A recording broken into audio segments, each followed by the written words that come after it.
हा पॅटर्न जो आहे तो व्ही गळ्याचा कट झालेला आहे आपल्याकडे आणि याला मी पट्टीने रेषा ओढून घेतलेली आणि टीप मारून घेणार आहे. अशा पद्धतीने टीप मारून झाल्यानंतर हा व्ही गळा जो आहे तो कंप्लीट होईल आणि मधून आपण कट करूया, मागचा आणि पुढचा अशाच पद्धतीने. फक्त अस्तराचा कापलेला आहे आणि याचा कापलेला नाही आहे पार्टचा. ओके. आणि हा व्ही जो आहे तो आपण असा कट करूया आणि चिटकवून झाला की मग तो असा कापून टाकायचा. मग असा कापल्यानंतर उलटवला तर चालेल का? नाही चालणार, नाही चालणार. याला नॉच मारणं गरजेचं आहे. पण नॉच पण अशा मारायच्या की शेवटपर्यंत याच्या व्ही मधला कपडा जो आहे तो निघालाच पाहिजे. एखाद्या वेळेस कापता कापता थोडी जास्त कैची लागली तरी काळजी करायचं कारण नाही, त्याच्यावर लेस फिट करून द्यायची किंवा डबल टिपा मारायच्या, काही फरक पडत नाही. होतं एखाद्या वेळेस चुका होतात. जर झालं तर शक्यतो कैची अशी धरायची, पण या कैचीला इथे धार नाहीये, अशी धरायची. नाहीतर मग नाही, कॅनव्हसच्या नंतर शिकवेल. हा नाही ठीक आहे, कॅनव्हसच्या नंतर शिकवेल. आता फक्त आपण सिम्पल पॅटर्न शिकतोय ना.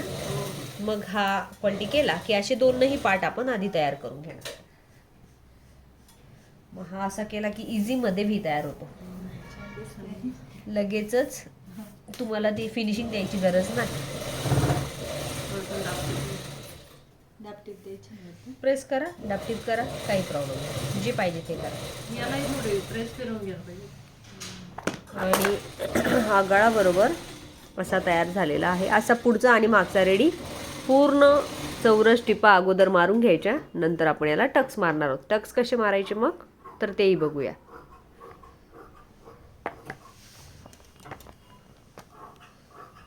टक्स मारताना मी याच्यावर पण शिकवते तुम्हाला. हा मी तुम्हाला सांगितलं होतं की शोल्डर पासून जसं की खाली जायचं आपल्याला. तर कुठे जायचं? हा प्रथम अर्धा करून घेते, निम्मे.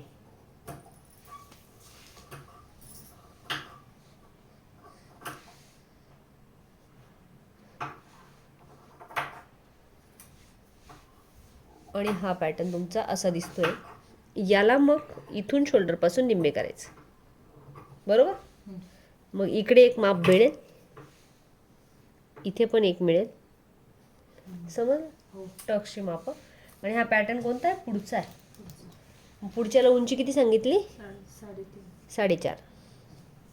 हाईट जास्त आहे ना याची, तुम्ही 3.5 घेऊ शकता. आणि टोटल माप पावणे, इकडे पाऊण इंच आणि इकडे पाऊण इंच, म्हणजे किती? 7 रेषा, म्हणजे टोटल माप 1.5 इंच. हा एक पुढे आणि असाच पाठीमागे घेताना किती घ्यायचा? मी डबलवर छापून घेते त्याला. झाला डबल.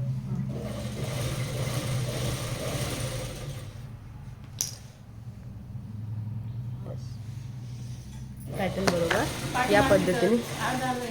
हो, आणि हीच पद्धत वापरून पाठीमागचा 5 आणि इथे मात्र अर्धा अर्धा, म्हणजे कमी. आपण अगोदर असा समोसा पेपर तयार करून घेतलेला जो तुम्हाला येतो. पेपर फोल्ड केलाय. या व्यक्तीची उंची, सॉरी छातीचं माप जे आहे ना ते इथे टाकणार आहे आपण. पण किती टाकणार आहे? छातीचा चौथा वजा. छातीचा चौथा वजा इथे लिहिते. हा वजा का करतो? कारण टक्स दिल्यानंतर तो आणखीन कमी होतो ना. आणि छातीच्या मापासारखाच ब्लॉक नसतो, छातीपेक्षा कमी असतो ब्लॉक. मग आपण ब्लॉक शिकतोय खालचा. तर छातीचं माप आहे 8 वजा त्याच्यात 1 करायचा, म्हणजे इथे हे माप किती येईल? 7. जे काही माप असेल तुमचं, 40 असलं तर चौथा भाग किती येईल? 9. आणि वजा सॉरी 10 येईल आणि इथे 9 येईल. मग तिथे 1 इंच कमी करायचं. हा 1 इंच, प्रत्येकाचा 1 इंच कमी करायचा. कमर फिटिंग भेटून जाईल तुम्हाला. ही कमर फिटिंग ऍक्च्युअली वापरायची असते इथे. आणि आपण डायरेक्ट ब्लॉक पण वापरतो हिशोब न करता.